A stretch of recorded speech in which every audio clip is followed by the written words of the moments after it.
আজ হুগলির আরামবাগে প্রধানমন্ত্রী জনসভা অনুষ্ঠিত হয়।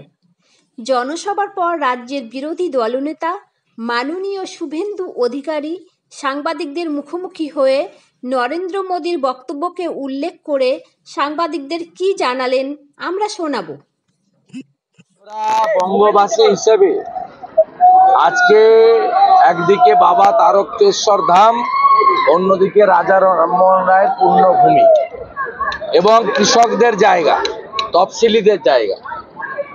আরামবাগের এই পুণ্যভূমি, এখানকার শতকরা 90% মানুষ কৃষির উপর নির্ভর করে। এখানকার মানুষ ভারতীয় জনতা পার্টির সঙ্গে 19 সাল থেকে আছে, 19-এ আছে, 21-এ আছে, এবারেও ব্যাপকভাবে থাকবে। এবং পঞ্চায়েতেও এত লুটের পরেও খানাকুল সহ অনেক জায়গায় ভালো ফল হয়েছে। তাতে আমরা সবাই খুশি।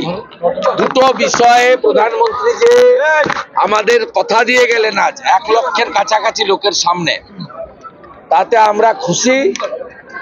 একটা হলো সন্দেশখালীর মা বোনেদের ইজ্জত সম্ভ্রম লুণ্ঠনকারী তৃণমূল কংগ্রেস, তাকে ভারতবর্ষের মানুষ ক্ষমা করবে না, পশ্চিমবাংলার মানুষও যেন ক্ষমা না করে এবং মধুর প্রতিশোধটা ইভিএম মেশিনে আগামী নির্বাচনে নেয়।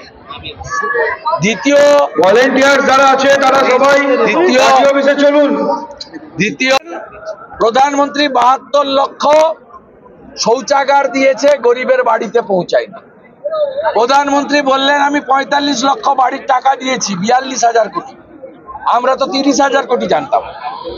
প্রধানমন্ত্রী বলছেন আমি 45,000 কোটি টাকা আবাসে দিয়েছি, কিন্তু কেউ বাড়ি পায়নি।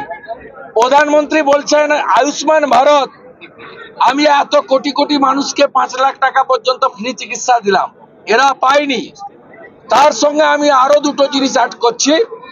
প্রধানমন্ত্রী ফসল বীমা যোজনা পশ্চিমবঙ্গে নেই এবং এবারে যে 75 লক্ষ নতুন উজালার কানেকশন হচ্ছে, গোটা দেশের মারা দিদিরা পাচ্ছে, শুধু পশ্চিমবঙ্গ পায়নি।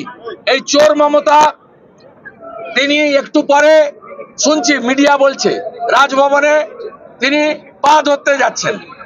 কোনো লাভ হবে না। চোর মমতাকে বলবো কোনো লাভ হবে না। এর নাম নরেন্দ্র মোদী, না খাউঙ্গা না খানে दूंगा। মোদিজি রিক্রুটমেন্ট স্ক্যাম, টিচার রিক্রুটমেন্ট থেকে একেবারে রেশন দুর্নীতি নিয়ে বলেছেন আমি একজনকেও ছাড়বো না। একজনের মধ্যে যারা যারা পড়ছেন সবাই জানে, একজনকেও ছাড়বো না আর উসলি করব।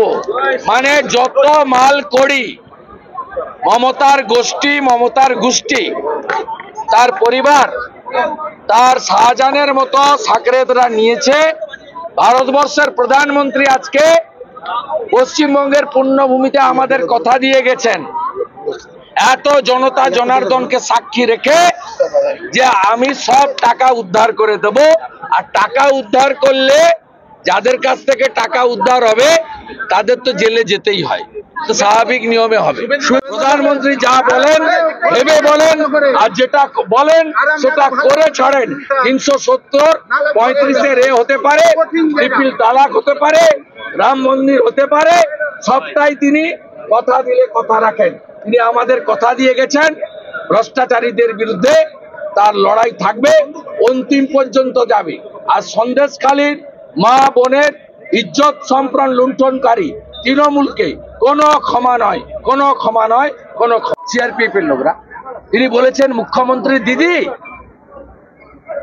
আপনি ধর্ণা দিতে যান তদন্ত আটকাতে, কাকে বলতে বাকি রেখেছে? আর যারা বলছে ভয় পেয়েছেন মোদিজি, তা দেখা করতে কে যাচ্ছে? মোদিজি যাচ্ছে না চোর মমতা রাজভবন? চিকিৎসা পরিষেবা নির্ভরযোগ্য প্রতিষ্ঠান Sarada Seva Sadhan hospital private limited, Amala cinema হলের বিপরীতে ডাক্তার কেডি ঘোষের নার্সিংহোম। এখানে যত্নের সহিত সাধ্যের মধ্যে স্বাস্থ্য পরিষেবা দেওয়া হয়।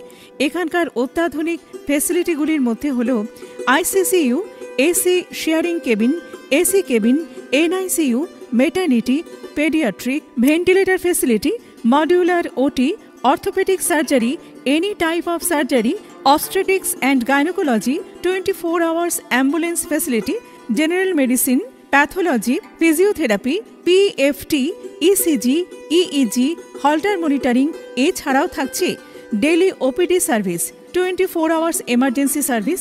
আমাদের ঠিকানা বারাসাত রোড, নোনা চন্দনপুকুর, ব্যারাকপুর, অমলা সিনেমা হলের বিপরীতে, কলকাতা 122। যোগাযোগ 03325920006। মোবাইল নাম্বার 9433389740 এবং 9433389739। Sarada Seva Sadan hospital private limited. Bureau report, সংবাদ বঙ্গবাণী।